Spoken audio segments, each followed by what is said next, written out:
Need for Speed Payback versus Need for Speed 2015. Which game was more enjoyable to you? Welcome back to the channel, fellas and fellettes. Welcome back to part 2 of this mini documentary series where I investigate whether or not the theory is true, whether or not the sentiment is correct. Was Need for Speed 2015, despite all of its flaws, a more enjoyable game than Need for Speed Payback? So if you're on the ball, if you're clued up already, you will know that in the first part of this documentary, we started off by taking things all the way back to the very beginning before each game was launched, by looking at each trailer and trying to decide which of the two was more engaging, which of the two got us the most gassed and had us the most eager for each respective game.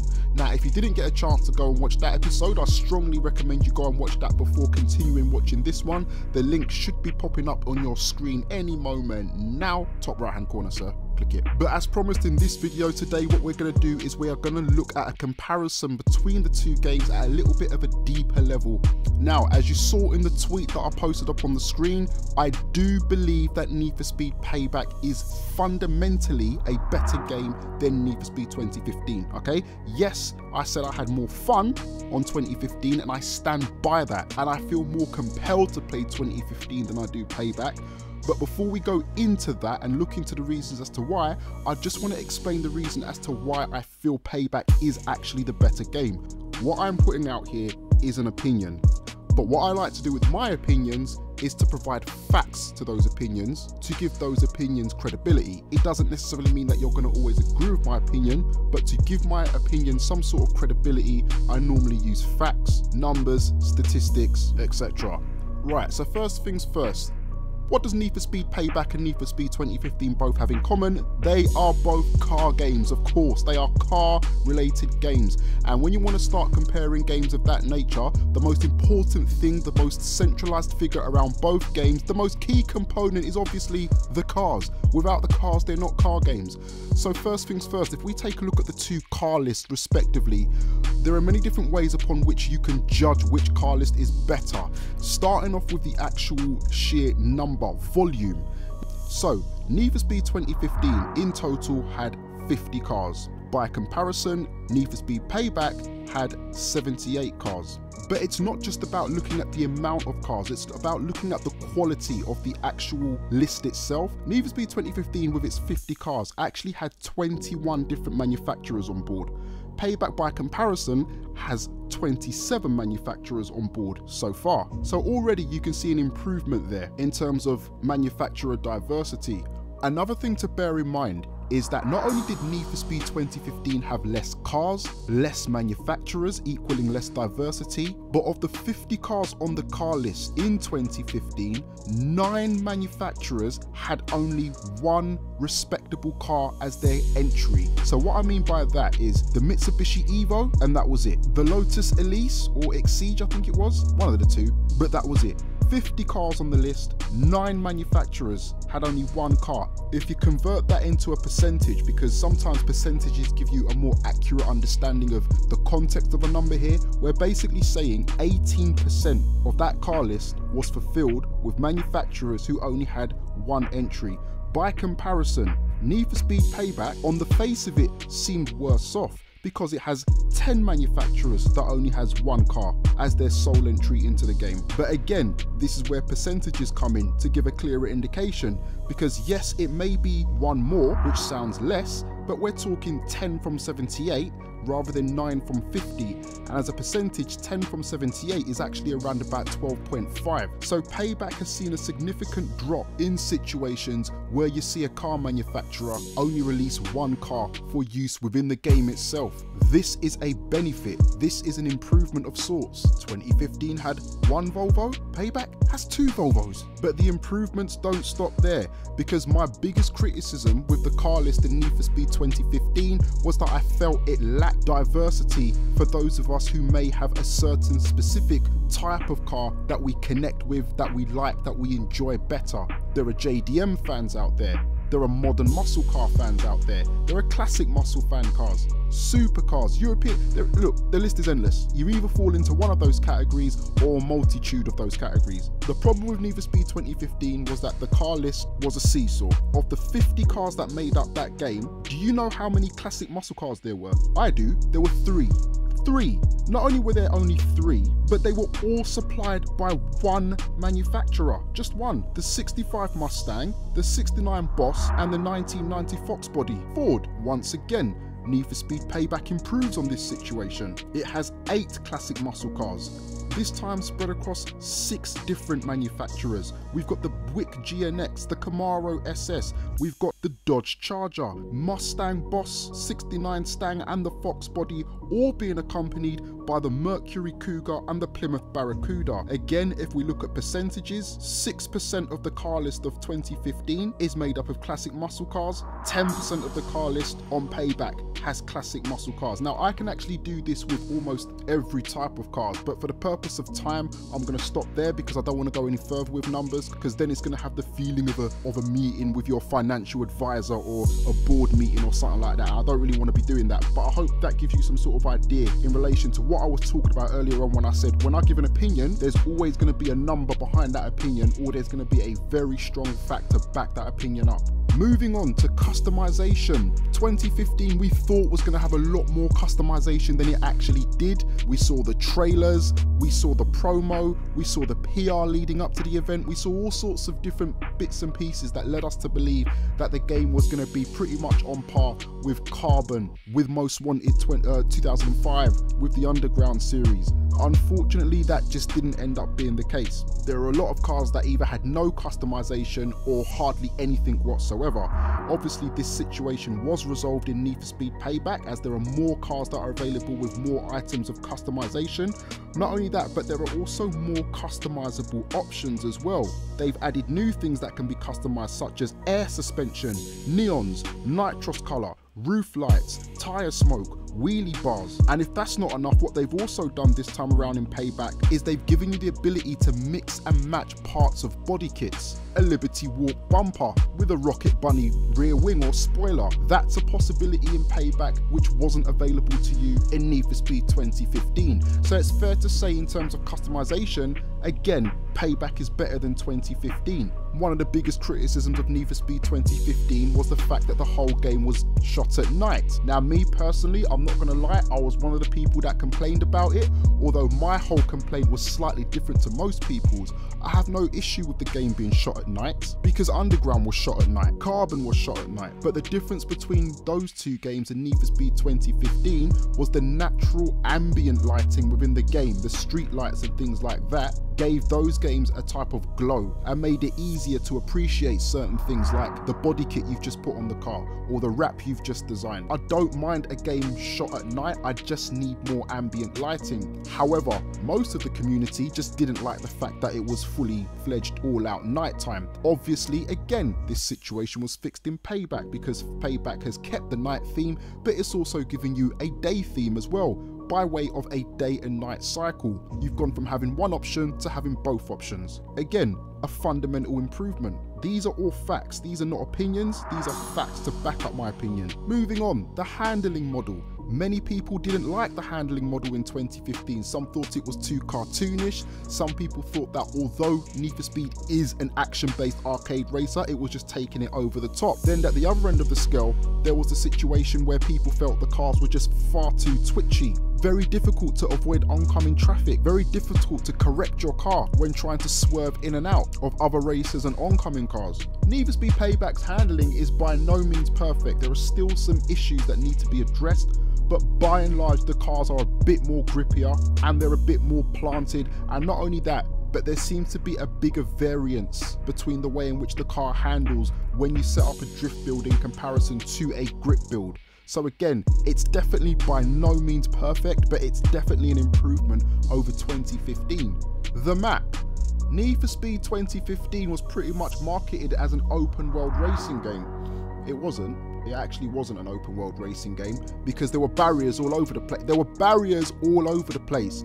What Need for Speed 2015 was one huge racing circuit. That's what it was. It was a huge racing circuit with loads of different alleyways, essentially. It wasn't open world. There were barriers all over the place. You could roam around in it a lot, but there were confinements everywhere you go. Payback was truly, mostly open world. Hardly any barriers, more places where you can go to explore. You can go off-road, you can stay on-road, you can go to the dirt. You had gas stations, garages, airports, car parks, indoor car parks.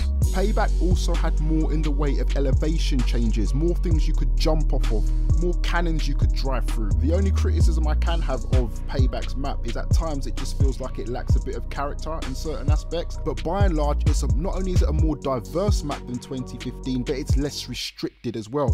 This can only be seen as an improvement. So as you can see, guys, those are areas upon which I feel Need for Speed Payback comes into its own as technically and fundamentally a better game than Need for Speed 2015. Now, as I said, these are facts that are presented, so while the facts can't be argued, the opinion can be argued, because you can easily turn this on its head and say, hold on a minute, no free roam cops, no true free roaming multiplayer option. And I'll have to turn around and look at you and give you the side eye and be like, yeah, you're kind of right. And not only that, it's not about which has more deficiencies than the other. It's about how much weight do you put into those individual deficiencies. Because if you were to turn around and say to me that no cops and no true free roam multiplayer are way bigger than everything that I've just listed, I'm not going to argue with you. I'm not going to argue with you. The reason why I'm not going to argue with you is because, number one, that's your opinion, but what you've said is fact. So I guess what I'm trying to make you understand is that there are different ways upon how you can argue this point. But for me, those things that I've listed are the reasons as to why I would say Payback from a technical standpoint is a better game than 2015. Add to the fact that the whole multiplayer aspect can be nullified by the fact that we know it's coming this year, as Ghost have officially announced it. Right then, so having laid out all of those negative points about 2015, what is it about that game that makes me feel like it's more fun than Need for Speed Payback? Now, in order to get a sense of understanding about this thought process, I had to go away and actually do something which I do quite a lot of, which is think. And I've actually managed to come up with 5 different points, 5 different key areas where I feel Payback for me was the game that was more fun despite all of its flaws. Starting off with the actual feel, the feel of the game. Now, me personally, as I mentioned in the first video that I put out yesterday or a couple of days ago or whenever it was when it came out, I came from the Underground era, okay? Need for Speed Underground 1 was the first Need for Speed game that I played. I was a huge fan of Underground 2. Carbon was also a game that I love. Funnily enough, I didn't actually play much of 2005, which is something I'm going to be bringing to the channel at some stage. But nevertheless, those were the games that made Need for Speed for me, if that makes sense. That's what I can relate to most, and those are the games that obviously pull at my nostalgia strings.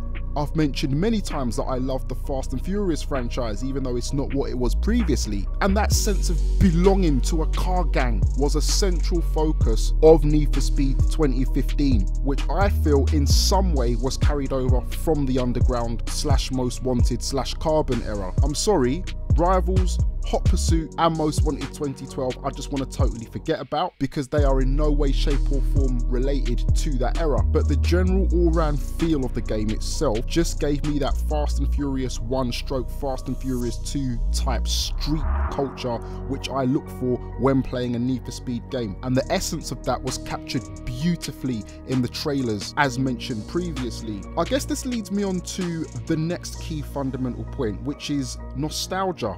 Now, here's the thing, there was a 3-year gap between Need for Speed 2015 and the game that preceded that, which was obviously Need for Speed Rivals. That's quite a long time to wait for a new Need for Speed title. I think I might have suffered from nostalgia overjoy, if I'm quite honest. And what I mean by that is, 2015, looking back at it, as I mentioned, was incredibly flawed, but I think personally, because it was the Need for Speed, or in some way, shape or form, the Need for Speed that I was looking for, compared to the most recent editions, which I just mentioned, which I didn't like at all, I feel I was probably more forgiving and more accommodating of its faults, due to being starved of this type of content within Need for Speed. I mean, the best analogy to use is food. I'm not a huge fan of tomatoes.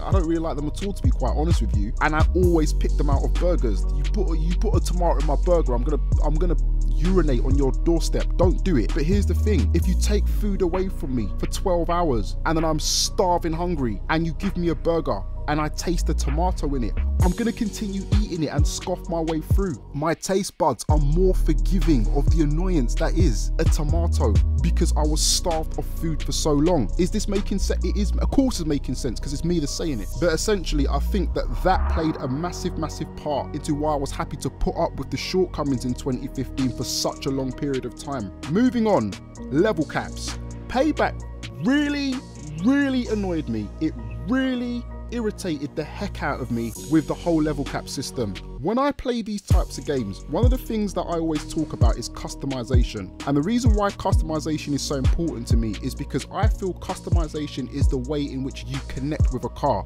I really do. Whether it be through the tuning upgrades, building it up from the bottom to the top, or whether it be by putting your own personality on the car in terms of the type of wrap, the type of color that you design for it, whatever. All of that is you putting a bit of your soul into that car, and it builds a relationship of sorts between you and the vehicle, whether it be in real life or virtually by way of a computer game. I like the idea of taking a car from the beginning of the game and building it up from a rusty wrap right up to a sleeping supercar killer. I like being able to do that, and I could do that in 2015. In 2015, it's possible to take the Volvo and beat the whole game with it by upgrading it, by nurturing it, by looking after it, etc.